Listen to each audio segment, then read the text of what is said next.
They sealed it with bricks. Not wood, not stone.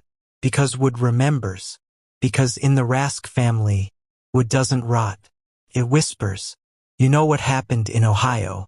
The trunk. The doll. The photo taken from inside my apartment. I said I'd walk away. But 2 months later, the story found me again. Miriam Keene died a week after I left. Her fingers were torn to shreds, as if she'd been clawing at something wooden. Then I found Father Caleb Marsh. A priest turned recluse. He said, wood is memory in a skeleton. And Jonas's sins were buried in holy stone. One X was the chapel. The other a graveyard with no headstones. The chapel's name was Our Lady of Hollow Silence. They said it burned. Didn't. They sealed it. I found it in the woods. A brick wall covered in claw marks. Vines pulled away like hair from a corpse. And behind it, silence. Awake silence. Each brick pulled away with a sound I still hear in my sleep. Like wet wood tearing. Rotten pews.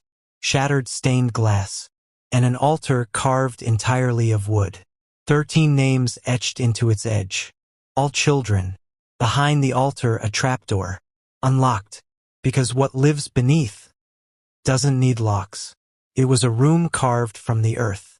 Shelves lined the walls. And on each shelf, a doll. 13 of them.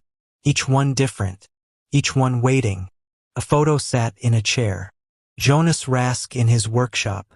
And next to him, a little girl. She wasn't smiling.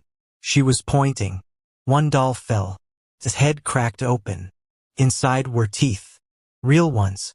Since I returned, I've gotten 13 voicemails. All silent.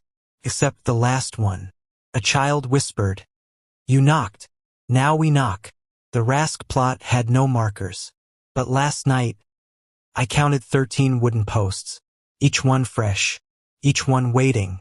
In part 3, I'll follow the only known Rask survivor, a woman who vanished in 1983 and left behind blueprints for something she called the Wooden Choir.